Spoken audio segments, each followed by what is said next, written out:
Welcome back, chosen ones. Stay close, because what you are about to hear was not written for everyone. It was written for the one who has been misread, mishandled, and misrepresented by people who could not afford the truth of who you really are. There is a moment that happens to certain people, not to everyone. Only to the ones who were built to carry something heavier than comfort. It is the moment when you look back at everything that was thrown at you and realize, with quiet and terrifying clarity, that none of it was about you. The attacks were never about your flaws. They were about your presence. Your very peace made them restless. Your consistency made them nervous, and your refusal to collapse made them furious. What you survived was not ordinary hardship. It was sustained, coordinated, and emotionally precise. People who barely knew you were mobilized against you. Rooms you never entered became arenas where your character was dissected. People who claimed to love you signed their names to campaigns designed to erase you, and yet here you are, not broken, not bitter, not diminished, still standing in your truth, still moving with your integrity intact, still carrying the kind of clarity that cannot be manufactured and cannot be faked.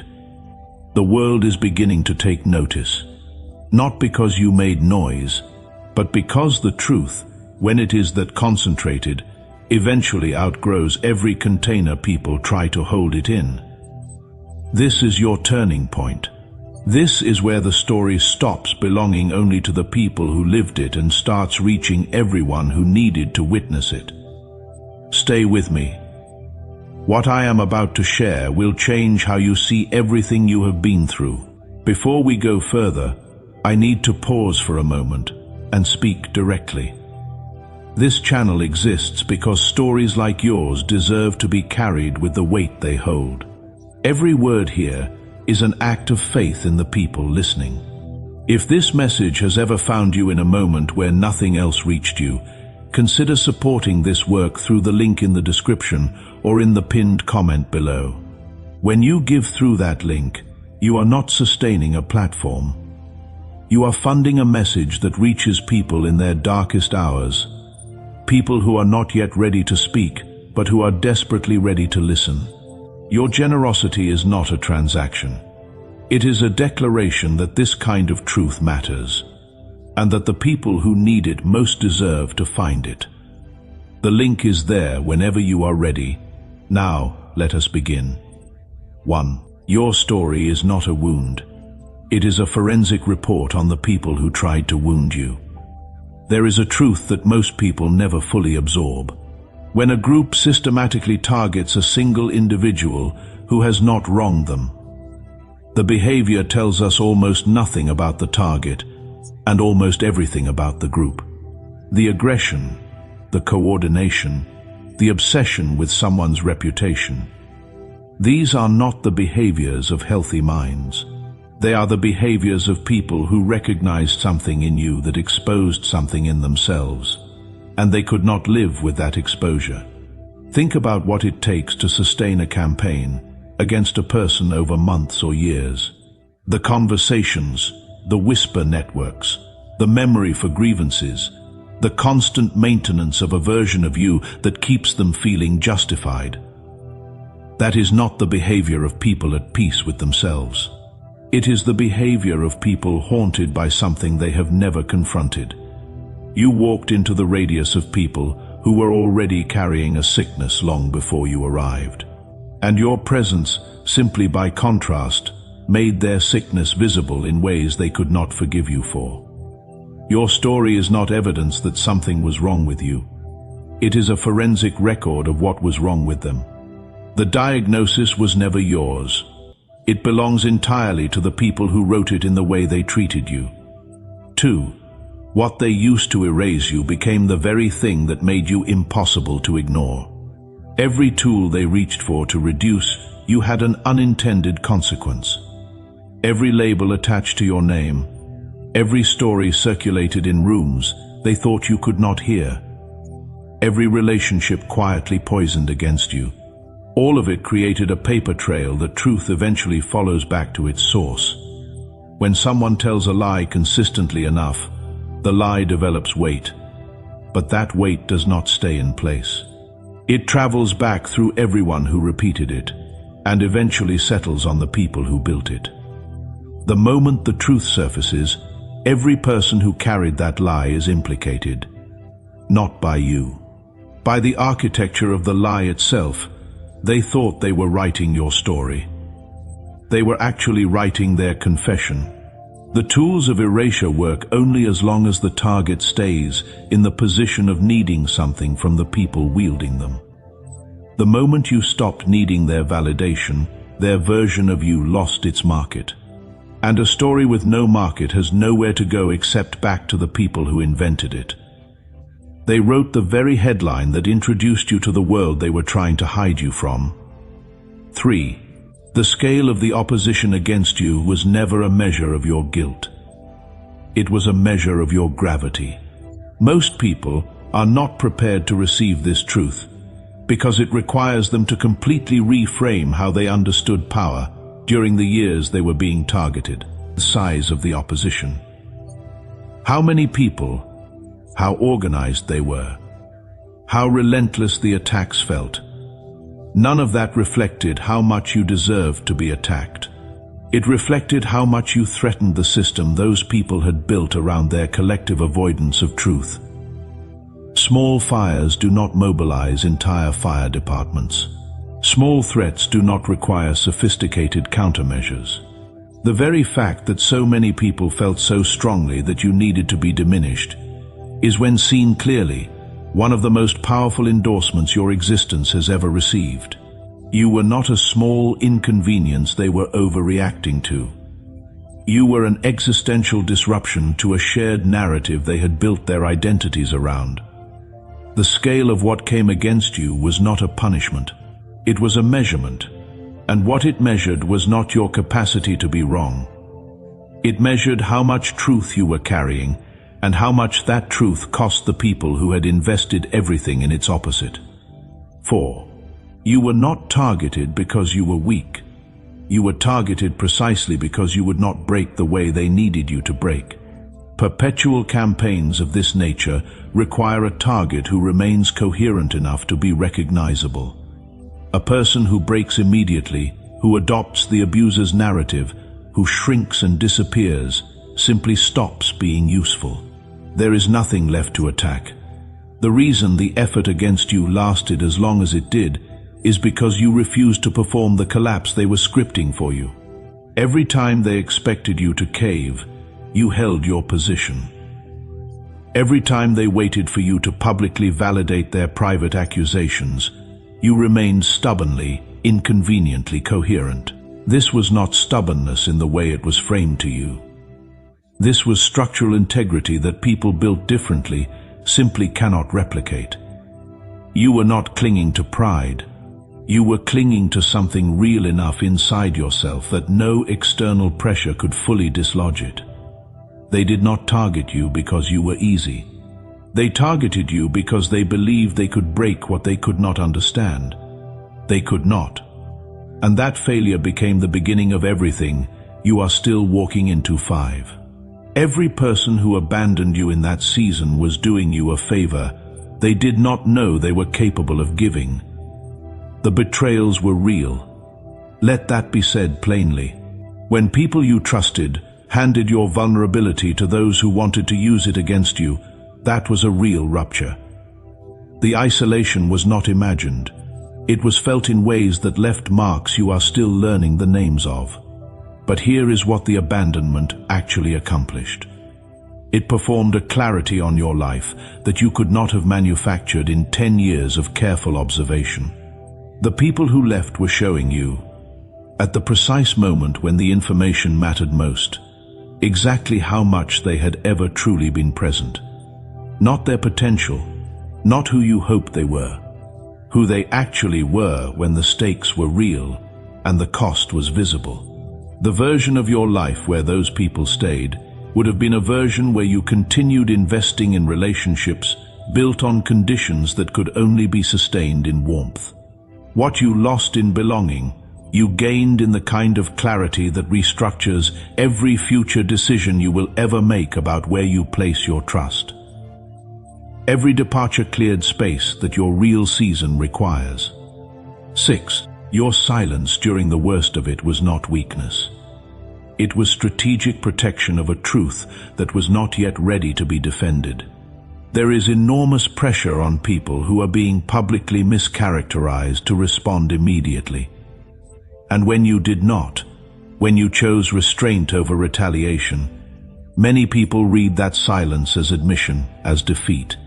What they could not read was the calculation underneath it. A truth defended before it is fully formed is a truth that can be argued with. A truth that waits until it is complete, until it has assembled itself with enough precision that no distortion can obscure it. The truth carries different weight when it finally speaks. You were not quiet because you had nothing to say. You were quiet because some arguments are not won in the moment they are provoked. They are won in the moment chosen by the person who was right all along. Every time you absorbed what was said about you and chose not to retaliate, you were compressing something. Energy, clarity, evidence. All of it building toward a release that the people who attacked you have no framework for understanding. They interpreted your silence as compliance. It was preparation. The world will not remember the volume of what they said about you. It will remember the precision of what you eventually said back. 7. The people who tried to discredit you accidentally made your credibility unassailable. When someone lies about you to a wide enough audience, something inevitable eventually occurs. The lie begins to require maintenance. New stories must be added to support old ones. Details must be adjusted as original claims wear thin. And every adjustment introduces the possibility that someone present for an earlier version will notice the inconsistency. Meanwhile, you were simply living, not performing your innocence, not managing a counter-narrative, just existing as the same person you have always been, which is the only position that cannot be contradicted because it requires no memory of prior claims. The contrast between those two positions became, over time, undeniable to anyone watching closely. On one side, a story requiring constant revision by people who needed it to be believed. On the other, a person whose consistency across every context was its own form of testimony. Credibility is not built through argument, it is built through pattern. They spent enormous energy attacking your reputation. They had no access to your character, and character is all that reputation actually rests on. They made you credible by making themselves incredible. That was the gift they never intended and could not take back. There is something I need to say right here. In the middle of this, if you have stayed through 7 points of this message, it is because something in these words found you. Not by accident, and the work that goes into creating this kind of content, the research, the prayer, the presence required to speak this precisely, is sustained only by people who believe it is worth sustaining. If these words have been a lantern in a season that felt like nothing but darkness, please consider giving through the link in the description or in the pinned comment below. Buying a coffee through that link is how you vote for this kind of message to keep reaching the people who are still in the middle of their story. Every act of giving is a declaration that truth has value. The link is there. Check the description and the pinned comment when you are ready. 8. The isolation they engineered was the very condition your transformation required. There is no version of becoming who you were meant to become that does not pass through a season where almost everything familiar falls away. This is not comforting. It is simply what the evidence across every meaningful account of human transformation consistently demonstrates. The people who emerge most changed are almost never those who were surrounded by support throughout the process. They are the people who were left alone long enough to stop performing and start becoming. When the social scaffolding that had held a particular version of your identity in place was removed, something unexpected became possible. You had to meet yourself without an audience. You had to find out what you actually believed when there was no one to perform belief for. You had to locate your own values in a context where no external validation was available to confirm them. That is not a small thing to survive. Most people never face it. The isolation was not a punishment for who you were. It was a prerequisite for who you are becoming. The people who designed your social exile were, without knowing it, creating the exact conditions your next chapter requires. They built the container. What grew inside it belongs entirely to you. 9. The version of you that was being attacked was never the full version. And the full version is what is standing now. Every campaign of character assassination operates by selecting. It takes the pieces of a person that can be made to look like evidence of the conclusion already reached, arranges those pieces in a particular order, and presents the arrangement as the complete picture. They found moments where you were afraid and called it cowardice. They found moments where you were grieving and called it instability. They found moments where you were trusting and called it naivety. Every human moment was translated into the language of their verdict. But selective presentation cannot survive contact with the person themselves. Standing in front of enough people, across enough time, in enough different contexts, until the full picture reassembles itself despite every effort to fragment it. You cannot permanently reduce a whole person to a curated set of their worst moments. Not if that person keeps showing up.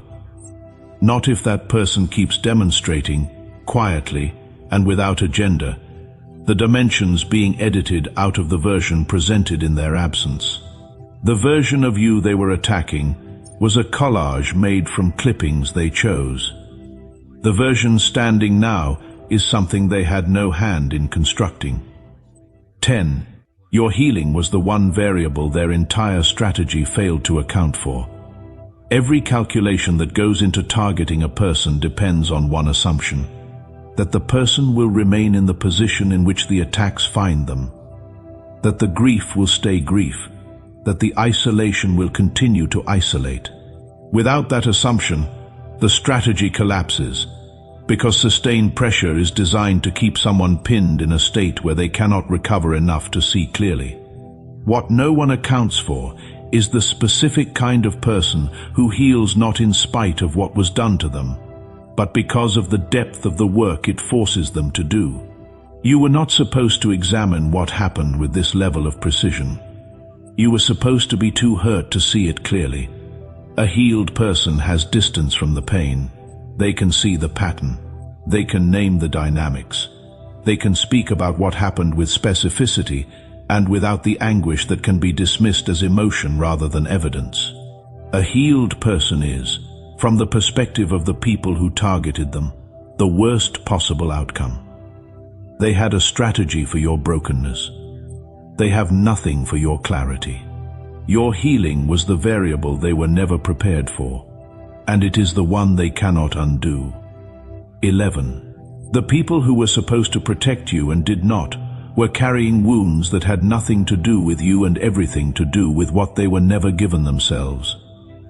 The people in positions of authority, in roles of guardianship, in relationships that carried the promise of protection, who failed to protect you when the targeting was at its worst. Those people were operating from an interior poverty that preceded you by years, possibly by decades. This does not excuse what they failed to do. Failing to protect someone who needed protection is a real failure with real consequences. And those consequences were yours to carry in ways that were not fair. That truth stands. But understanding the origin of the failure matters, not so that you can excuse it, but so that you can stop placing it where it has always been incorrectly stored. In the record of your own worth, you were not failed because you were not worth protecting. You were failed because the people with the responsibility to protect you had never learned what protection actually costs. That debt was never yours to carry, and understanding where it actually belongs is the beginning of putting it down. 12. You were not chosen for the suffering. You were chosen for what the suffering was going to produce in you. What you carry now, the discernment, the groundedness, the ability to read situations with a precision that most people develop partially at best, did not arrive with you. It was built in the specific conditions you were placed in, conditions that demanded you develop it or be consumed. You developed it. You were not handed suffering as a punishment. You were placed in circumstances that would either break you or build something in you that the world genuinely needs.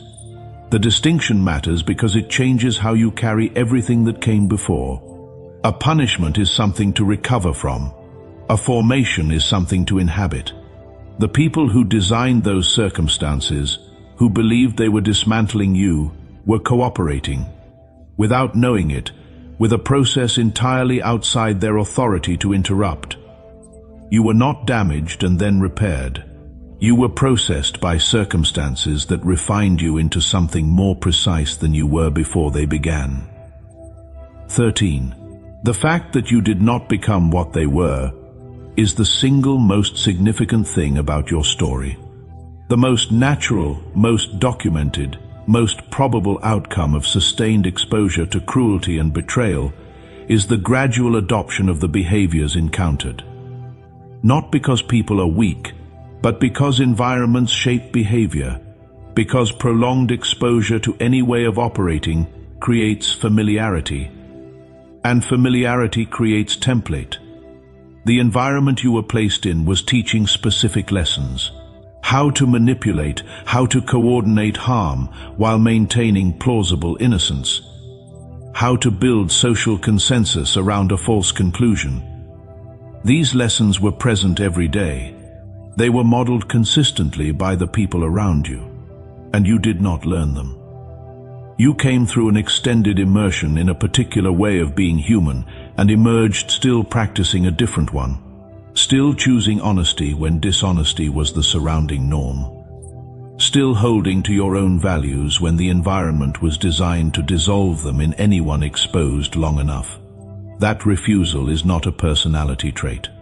It is a form of spiritual immunity, and the fact that you maintained it in conditions calibrated to erode it is the part of your story that people will study long after the details of the conflict itself have become secondary.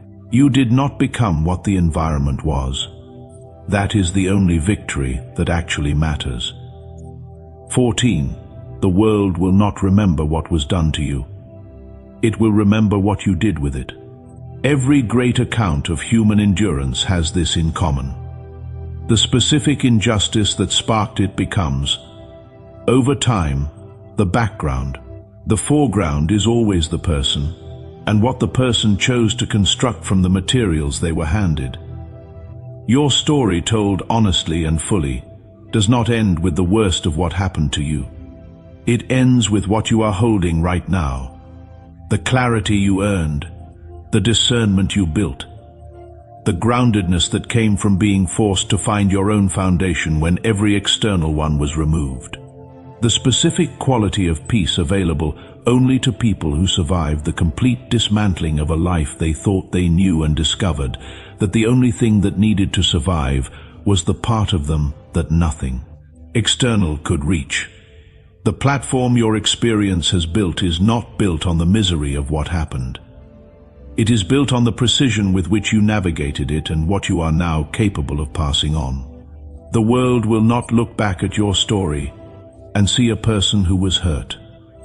It will see a person who became, through conditions none of us would have chosen, exactly the kind of person the world was quietly waiting for.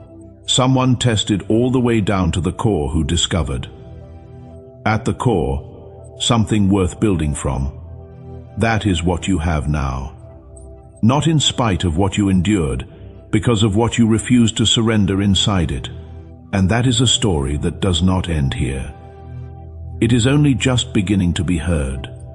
If these words have met you somewhere real today, I want to ask you to do a few things before you leave. Hit the like button on this video. That single action tells the platform that this message deserves to reach more people who are still in the middle of their story. Leave a comment below.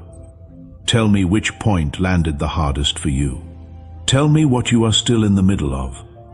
Your words may be exactly what someone else has been waiting to hear. Share this video with the person whose face came to mind while I was speaking. You already know who that is. Do not talk yourself out of sending it. Subscribe to this channel if you are not already here. There is more coming. More of the kind of truth that does not flatten what you have been through into a simple lesson, but sits with you in the full complexity of what surviving something real actually requires. And to every person who made it to the end of this message, the fact that you are still here, still willing to be spoken to honestly in a world that has offered you so much dishonesty, that is not a small thing. That is who you are, and who you are was not created by what happened to you. It was only revealed by it. God bless you. I will see you in the next one.